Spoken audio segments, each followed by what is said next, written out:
अब चलते हैं, लास्ट सेशन है जो लॉन्ग केस का, जो मोस्ट इम्पॉर्टेंट एस्पेक्ट है लॉन्ग केस का। इसमें डिस्कस करेंगे कि भाई डायग्नोसिस कैसे बनानी है and how to formulate problem list of your long case. Diagnosis के लिए आपको पल्पल एंड पेरिएपिकल कंडीशंस का पता होना चाहिए, एंडोपेरियो लीजन्स की डायग्नोसिस पता होनी चाहिए, कैरीज किस तरह डायग्नोस की जाती है वो आपको पता होना चाहिए, जो हमने हार्ट टिश्यू एग्जामिनेशन में इम्पोर्टेंट कंपोनेंट डिस्कस किए थे। उसके बेसिस पे आपकी डायग्नोसिस बनेगी। चीफ कंप्लेन डायग्नोसिस हमेशा चीफ कंप्लेन की बनेगी। जिस मसले की वजह से आया है आपने उस मसले को डायग्नोस करना है। Diagnosis on the basis of chief complain. उसके बाद आपने मेंशन करना है ओवरऑल डायग्नोसिस। ओवरऑल डायग्नोसिस देखें, जनरलाइज्ड टूथ वियर है या फिर आपका जनरल क्रॉनिक पेरियोडोंटाइटिस है। क्रॉनिक पेरियोडोंटाइटिस की जो स्टेजिंग और ग्रेडिंग मैंने लास्ट टाइम डिस्कस की, या फिर जनरलाइज्ड टूथ वियर है। तो ये फिर आपकी बनेगी एक ओवरऑल डायग्नोसिस। और थर्ड चीज आती है आपकी डिफरेंशियल डायग्नोसिस। डिफरेंशियल डायग्नोसिस कहाँ बनेगी? डिस्कलरेशन के केसेस में बनेगी, डेवलपमेंटल एनामलीज की कंडीशंस में बनेगी। और उसके अलावा फिर आपका लास्ट कंपोनेंट आएगा प्रॉब्लम लिस्ट। ठीक, फर्स्ट आपकी diagnosis, then overall diagnosis, then problem list of the case, problem list of your case. तो प्रॉब्लम लिस्ट जो बनती है आपकी, उसका क्राइटेरिया क्या है? मेडिकल प्रॉब्लम लिस्ट अलग होगी। अगर पेशेंट को हाइपरटेंशन है या अनकंट्रोल्ड डायबिटीज़ है तो फिर आप मेडिकल प्रॉब्लम लिस्ट मेंशन करेंगे। रेस्टोरेटिव प्रॉब्लम लिस्ट में आप देखें, कैरीज है, क्लास 2 है, क्लास 1 है, पिट्सन फिशर कैरीज है, मिडलाइन डायस्टीमिया है, और जनरलाइज टूथ वियर है, वियर फैसेट्स हैं आपके, गम्मी स्माइल है। तो ये सारी रेस्टोरेटिव प्रॉब्लम लिस्ट है। एंडोडोंटिक में नॉन सर्जिकल रीट्रीटमेंट के केसेस हो गए, acute apical abscess, chronic apical abscess, phoenix abscess, condensing osteitis वगैरह वगैरह। ठीक है, उसके बाद जो है आपकी पेरियोडोंटल डायग्नोसिस है, जो जिंजाइवल रिसेशन जिसमें है आपकी, और फर्केशन है, उसकी ग्रेडिंग बतानी है। और इसके अलावा स्टेजिंग और ग्रेडिंग का तो मैं ओवरऑल डायग्नोसिस में आ गया। और उसके अलावा जो ओरल सर्जरी है, रिटेन रूट्स हैं, उसके आसपास कोई पेरिएपिकल इन्फेक्शन तो नहीं है। ऑर्थोडोंटिक प्रॉब्लम्स में देखें, अवर जेड अवर वाइट को देखें, उसमें टिल्टिंग को देखें। उसके अलावा जो है आपके क्रॉस बाइट तो नहीं है, इम्पैक्टेड दांत तो नहीं है, कैनाइन इम्पैक्शन तो नहीं है। प्रोस्थोडोंटिक में पार्शली डेंचुलिज्म है या फिर प्रोस्थेसिस है, तो उसमें अबटमेंट कौन सा दांत एक्ट कर रहा है। तो ये सारी जो है आपकी प्रॉब्लम लिस्ट इस तरीके से बनेगी। ऑक्लूजल प्रॉब्लम लिस्ट है जिसमें टीएमजे को मेंशन करते हैं आप। ठीक है, ये आपके समिट में से, जैसे इन्होंने मेडिकल में हाइपरटेंशन बताया, रेस्टोरेटिव में incomplete tooth fracture, मीजियोलिंगुअल cusp fracture हो गया, कैरीज लीजन्स हो गए, डिफेक्टिव रेस्टोरेशंस हो गई, facial non carious cervical lesion, worn incisal edges, fluorosis इसमें आएगी, बायोलॉजिकल विथ इम्पिजमेंट, और whiten patient wishes to whiten maxillary anterior teeth. Periodontal में मार्जिनल जिंजवाइटिस है, वर्टिकल डिफेक्ट्स हैं देखें। और इसके अलावा क्या, प्लाक, कैलकुलस बिल्डअप वगैरह जो भी है वो आपके पेरियोडोंटल में आ गए। एंडोडोंटिक्स के मैं बता चुका हूँ। प्रोस्थोडोंटिक में पार्शियल इडेंचुअलिज्म है। ऑक्लूजन में सुप्रा इरप्शन लगाते हैं, टीएमजे डिसफंक्शन अलग करते हैं। ओरल सर्जरी में रिटेन रूट्स है या प्रेजेंस और एब्सेंस ऑफ थर्ड मोलर देखें, वो कौन सा है, मीजो एंगुलर है, डिस्टो एंगुलर है। तो किसी भी केस में आपने सबसे पहले डायग्नोस करना है according to chief complain, then overall diagnosis बतानी है इस केस की, हाई कैरीज रिस्क पेशेंट है, जनरलाइज्ड टूथ वियर है या एग्रेसिव पेरियोडोंटाइटिस है, क्रॉनिक पेरियोडोंटाइटिस है, जनरलाइज्ड। उसके अलावा जो फिर आपने डीडी बतानी है अगर किसी किस्म की उसमें डिस्कलरेशन है, then you have to formulate then you have to formulate the problem list of your case on the basis of medical, restorative, periodontal, endodontic, prosthodontic, orthodontic, occlusion, temporal-mandibular joint, oral surgery। उसके बाद आपका बनता है treatment plan. ठीक, treatment plan वहाँ अक्सर बनाने का टाइम नहीं मिलता हमें। तो ट्रीटमेंट प्लान जो भी हम बना सकते हैं वो ओडोंटोग्राम को देख के या फिर प्रेजेंटेशन के दौरान जो हमारी केस की जो फाइंडिंग्स है उसको रिकॉल करके एक ट्रीटमेंट प्लान बनाते हैं। तो आपकी प्रैक्टिस, आपकी फाइंडिंग्स ऐसी होनी चाहिए कि आप on the spot coordinate wise treatment plan बनाते जाएं। आपको बेसिक प्रॉब्लम लिस्ट आनी चाहिए केसेस की। अब फर्स्ट जो आपका ट्रीटमेंट प्लान बनेगा, जैसे फॉर एग्जांपल आपने चीफ कंप्लेन में प्रोविजनल डायग्नोसिस आपने बना दी, उसकी कंफर्मेशन कहाँ की आपने प्रोविजनल डायग्नोसिस की? During heart tissue examination. तो आपका वहीं पे ट्रीटमेंट प्लान क्या बनेगा भाई? एक्यूट एपिकल एब्सिस है तो फिर मैं नॉन सर्जिकल एंडोडोंटिक ट्रीटमेंट की तरफ जाऊंगा, और मल्टी विजिट होगा या फिर सिंगल विजिट होगा वो भी आपने मेंशन करना है। उसके बाद जो चीज़ है, इमरजेंसी फेस में आपने क्या करना है, we you have to treat pain और इन्फेक्शन और swelling related to head and neck region. कुछ केसेस ऐसे मिलते हैं जिसमें इमरजेंसी कंप्लेन नहीं होती, जैसे हाई कैरी रिस्क पेशेंट के हैं, उसमें एस्थेटिक कंसर्न कोई मसला होता है पेशेंट को, due to decayed upper anterior lower anterior, तो वहाँ जो है आप मेंशन करें कि is there is no any emergency phase, so I will start treatment plan of this case from control phase। ठीक, इस तरीके से। तो इसमें पूरे ट्रीटमेंट प्लान में सबसे पहले आपने डायग्नोसिस आपने कंफर्म करनी है, और डायग्नोसिस जैसे ही कंफर्म होगी आपने उसका ट्रीटमेंट प्लान बनाना है और जस्टिफाई भी करना है। अगर आप मल्टी विजिट बता रहे हैं रूट कैनाल, तो आपने जस्टिफिकेशन देनी है भाई क्यों बता रहे हो।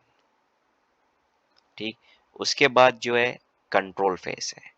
कंट्रोल फेस का मतलब ये है कि हम बुनियाद बनाते हैं, हम जो पेशेंट्स की इंट्राओरल जो डिफेक्टिव चीज़ें जो भी कंडीशंस हैं उसको स्टेबलाइज करते हैं, जो दांत बचने जैसे नहीं है उसको निकालते हैं, ताकि एक बेस बना सकें, और उसी बुनियाद पे आप क्या करेंगे, डेफिनेटिव रेस्टोरेशन करेंगे। कंट्रोल फेस का ये मतलब है। अब कंट्रोल फेस में क्या क्या चीज़ें करते हैं, फॉर एग्जांपल कोई रेस्टोरेशन आपने डायग्नोस की डिफेक्टिव है, मार्जिनल फ्रैक्चर हुआ हुआ है, या मार्जिनल स्टेनिंग है, या सेकेंडरी कैरीज है, तो आपका आप इसका काम किस फेस में करेंगे? कंट्रोल फेस में। You will have to replace those रेस्टोरेशंस।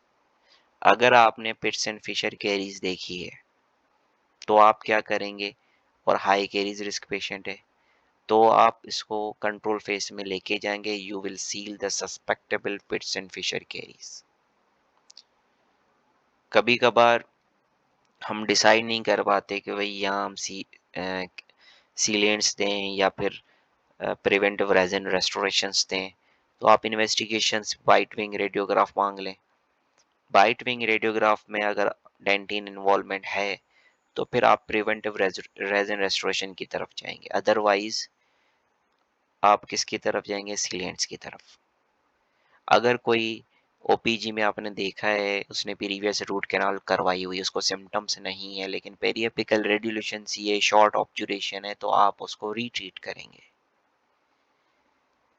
Restorative care with behavioural modification, patient chronic smoker है, पेशेंट पैरा फंक्शनल हैबिट्स कर रहे हैं, तो उसमें आप बिहेवियरली मैनेज करेंगे कि भाई आपके इस केस में जो बुनियादी वजह है, दांत जो छोटे हो गए हैं वो दांत रगड़ने की आदत की वजह से हुए। पेशेंट को एटियोलॉजी बतानी है, जैसे अगर वो पान झालिया का इस्तेमाल कर रहा है तो आपके केस में ये मसला है, इसकी वजह से दांत खराब हुए हैं, तो ये आपने चीज़ें छोड़नी है। मीन्स जो बेसिक उसकी पर्सनल हैबिट में जो चीज़ आ रही है और जिसकी वजह से आपको लग रहा है इसमें ये उसी चीज़ की वजह से हुआ है, छालिया की वजह से हुआ है, या मीठा खाने की वजह से हुआ है, या फिर सिगरेट पीने की वजह से हुआ है, तो यू हैव टू एड्रेस दो रीज़न इन कंट्रोल फेस। ये काउंसलिंग भी हो जाएगी आपकी। काउंसलिंग और ट्रीटमेंट प्लान जो है ये दोनों चीज़ें साथ चलती रहती हैं। ऐसा नहीं है मैं ये नहीं करता था कि मैं लास्ट टाइम काउंसलिंग के लिए रखता था। मैं ये करता था जब हार्ट टिश्यू एग्जामिनेशन में कर रहा हूँ, अगर मैं वो चीफ कंप्लेन वाले एरिया में पहुंचा हूँ, वहाँ मैं डायग्नोसिस कंफर्म कर ली। मैं उसी वक्त मरीज को बताता था कि भाई इसमें आपको इन्फेक्शन हो गया है, इसका इलाज होगा, नसों की सफाई होगी, क्योंकि कि जो कीड़े की वजह से जो है आपकी जड़ों में इन्फेक्शन हो गया है, इसको बचाने का और कोई तरीका नहीं है। और रूट कैनाल करवाने के, रूट कैनाल एक विजिट में होगी या 2 विजिट में होगी, ये उसी वक्त बता देता था। अगर मैं कोई रेस्टोरेशन देख रहा हूँ वो डिफेक्टिव है, तो मरीज से पूछता था इसमें कोई तकलीफ वगैरह तो नहीं है, सही है। पेशेंट अगर बता रहा है कि मैं सही हूँ, लेकिन पेशेंट को मैं एड्रेस करता था कि ये भराई जो है इसमें कीड़ा लगा हुआ है, इसकी रिप्लेसमेंट होनी चाहिए, वरना आपकी नस इसमें इन्वॉल्व हो सकती है। अगर पेशेंट ने कोई रूट कैनाल करवाई हुई है, तो मैं पेशेंट से पूछता था कि भई आपने इस पे क्राउन नहीं लगवाई, किसी ने मशवरा नहीं दिया, तो इस पे क्राउन लगना चाहिए। ये दोनों चीज़ें ड्यूरिंग एग्ज़ामिनेशन में काउंसलिंग को साथ लेके चलता था। ये नहीं होता था कि मैं लास्ट में ही कर रहा हूँ। तो कहने का मकसद ये है कि कंट्रोल फेज़ में आप एक ऐसी बुनियाद बनाएँगे जिसकी स्टार्टिंग पॉइंट ही जो है, कंट्रोल फेस ऐसा है उसको आप हिस्ट्री से ही सारी बता सकते हैं। जैसे कि पेशेंट की पर्सनल हिस्ट्री में आपको पता चला है कि ये ब्रश नहीं करता या कभी कभार करता है, तो आपका फर्स्ट फेज स्टार्ट होगा स्केलिंग और and oral hygiene instructions. Oral hygiene instructions में पेशेंट को पता है कि आपने 2 टाइम ब्रशिंग करनी है, आपने कम मयार वाला टूथपेस्ट इस्तेमाल नहीं करना, ब्रश जोर लगा के नहीं करना, अगर रिसेशन है soft brush single tufted brush इस्तेमाल करना है, माउथ वॉश इस्तेमाल करना है, आपने मीठा कम खाना है, अगर टीएमजे का मसला है तो सख्त चीज़ें नहीं खानी, मुंह ज़्यादा बड़ा नहीं खोलना। ठीक, तो ये सारी चीज़ें आपका फर्स्ट फेज स्टार्ट ही इससे होगा, scaling plus oral hygiene instructions. उसके बाद आप देख रहे हैं बीडीज है, तो आप रेफर करें सर्जरी की तरफ, क्योंकि अगर बीडीज रिमूव नहीं कराएंगे तो स्केलिंग के बाद जो दोबारा उन्हीं बीडीज पे आपका प्लाक जमा होगा, कैलकुलस जमा होगा। अगर आप रेस्टोरेशन हैं, क्लास 2 कैरीज है या फिर पिट्स एंड फिशर कैरीज है, तो आप उसको रिस्टोर करें, सील करें। आपको पता है कुछ दांत ऐसे हैं जिनमें रूट कैनाल सही नहीं हुई, आप उसको रीट्रीटमेंट की तरफ लेकर जाएं। किसी की रेस्टोरेशन नहीं हुई तो आप रेस्टोरेशन की तरफ लेकर जाएं। ठीक, बिहेवियरल मॉडिफिकेशन करें, मेडिकल रेफरल आपने करना है, आपको पता है इसमें ब्लड प्रेशर है या फिर डायबिटीज है, तो आप रेफर करें फिजिशियन की तरफ। उसके बाद जो है आपने क्या करना है, रेफरल। रेफरल किन चीज़ों में करेंगे, आप ऑर्थो के केसेस में रेफरल करेंगे, अगर टीएमजे का मसला है सर्जरी की तरफ ले करें रेफर। प्रोस्तो का इशू है, आपने जो है टेम्पररी बनवाना है, तो आप प्रोस्तो की तरफ भेजें। तो स्कोर 3 और 4 अगर आ रहा है बीपी स्कोर, तो आप रेफर करें पेरियो की तरफ। ये नहीं कि आप खुद ही करेक्टिव सर्जरी कर रहे हो ये वो। ठीक, तो कहने का मकसद ये है कि कंट्रोल फेज कहाँ से स्टार्ट होगा, स्केलिंग एंड ओरल हाइजीन से। फिर आपका रेफर टू सर्जरी, रेस्टोरेशंस आप करेंगे, आप एंडोडोंटिक रीट्रीटमेंट करेंगे।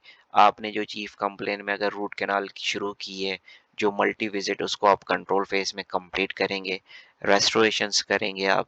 उसके अलावा बिहेवियरल मॉडिफिकेशंस करेंगे, मेडिकल रेफरल करेंगे, ऑर्थो रेफरल करेंगे, सर्जरी की तरफ भेजेंगे। तो ये पूरा का पूरा फेस जो है आपका कंस्टिट्यूट किसको करता है, कंट्रोल फेस को। और ये आइडिया पूरी हिस्ट्री से ही हमें हो जाता है। अगर आप हिस्ट्री ध्यान से लेंगे और आप प्रॉब्लम लिस्ट बना सकेंगे उसी वक्त, तो उन्हीं प्रॉब्लम लिस्ट को ही हम मॉडिफाई करके अपना कंट्रोल फेस बना सकते हैं। इससे हमारा टाइम सेफ होगा। उसके अलावा जो है कंट्रोल फेस के बाद जो है कुछ चीज़ आती है, री एवेल्युएशन फेज। फॉर एग्जांपल आपने जो ओरल हाइजीन इंस्ट्रक्शंस दी हैं उस पे वो अमल कर रहा है कि नहीं, आपने स्केलिंग की है उसका रिस्पॉन्स क्या है, आइदर पॉकेटिंग कम हुई है, ब्लीडिंग कम हुई है, बिहेवियरल मॉडिफिकेशन पे और डायरी आपने दी उस पे अमल कर रहा है कि नहीं, कैरीज कंट्रोल रेस्टोरेशंस आपने देनी है वहाँ पे। जिन दांतों पे आपने कैरीज कंट्रोल रेस्टोरेशन दी है उसमें कोई पल्पल सिम्टम्स तो नहीं है। तो ये सारी चीज़ें रीअवेल मीन्स कंट्रोल जैसे एक्सट्रैक्शन आपने करवाई है तो उसमें हीलिंग हो रही है कि नहीं, कंट्रोल फेस में जो चीज़ें आपने की हैं उसका रिस्पॉन्स क्या है, उसको आप रीएवेल्युएट करेंगे। तो इस पे कोई दिमाग लगाने की ज़रूरत नहीं है।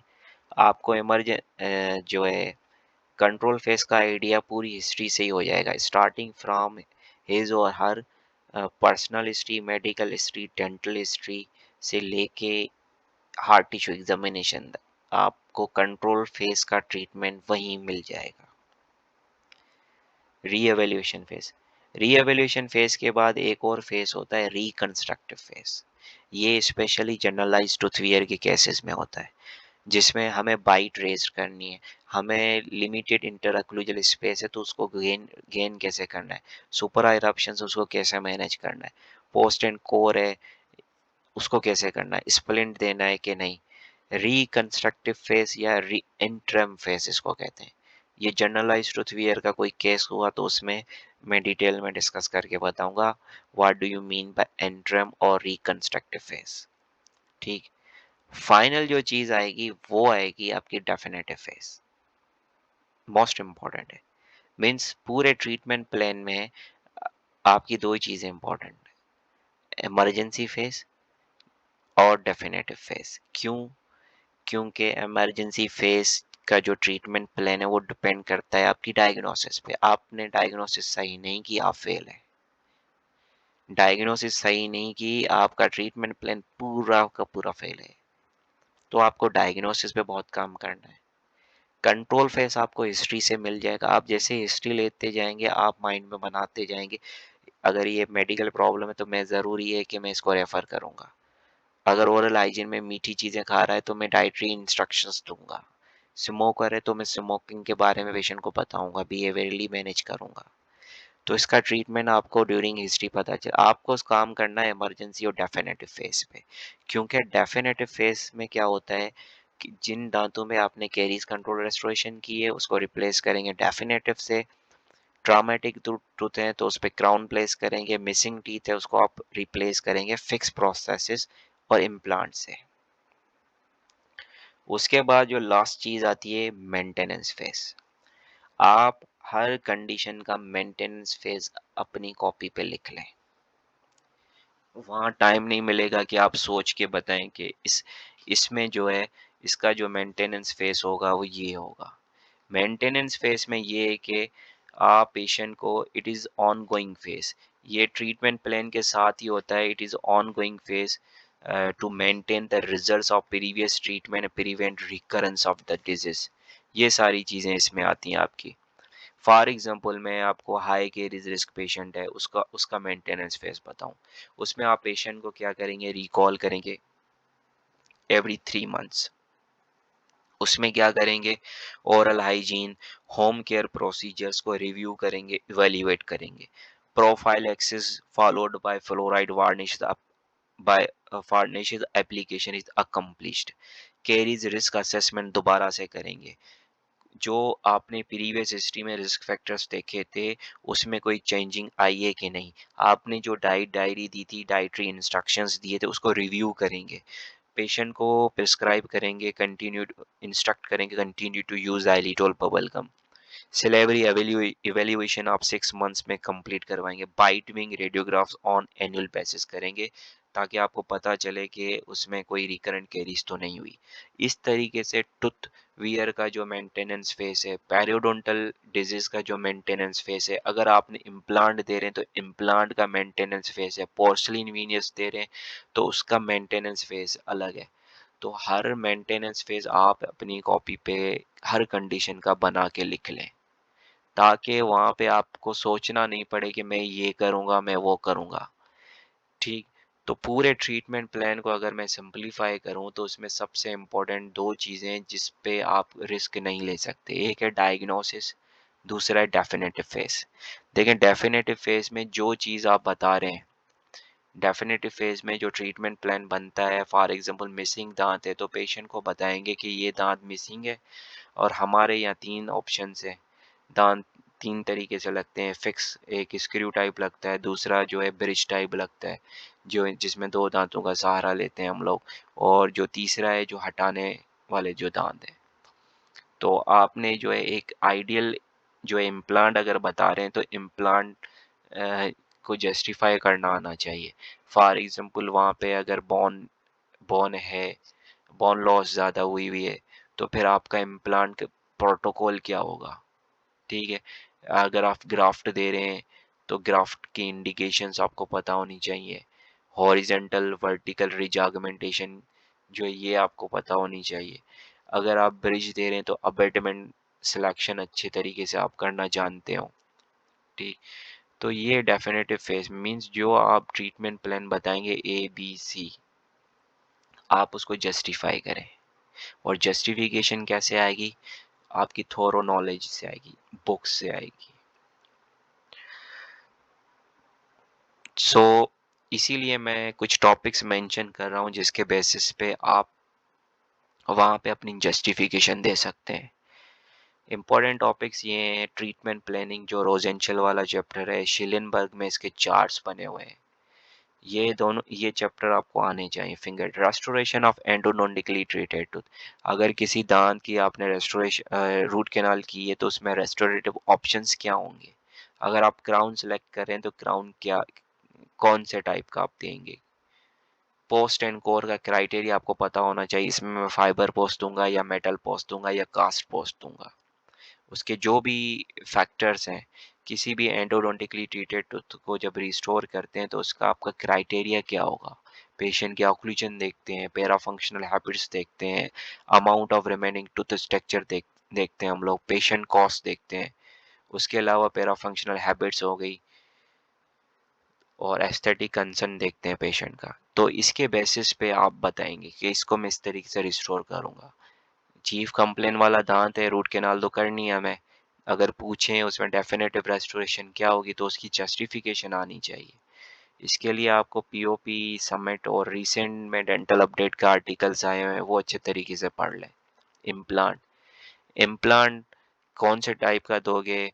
सेंट्रल मिसिंग है, लेटरल मिसिंग है, मोलर है, मोलर के लिए इम्प्लांट कौन सा होगा, डायमीटर क्या होगा, और रिज ऑगमेंटेशन का पता होना चाहिए, मैक्सिलरी साइनस ऑगमेंटेशन का पता होना चाहिए आपने।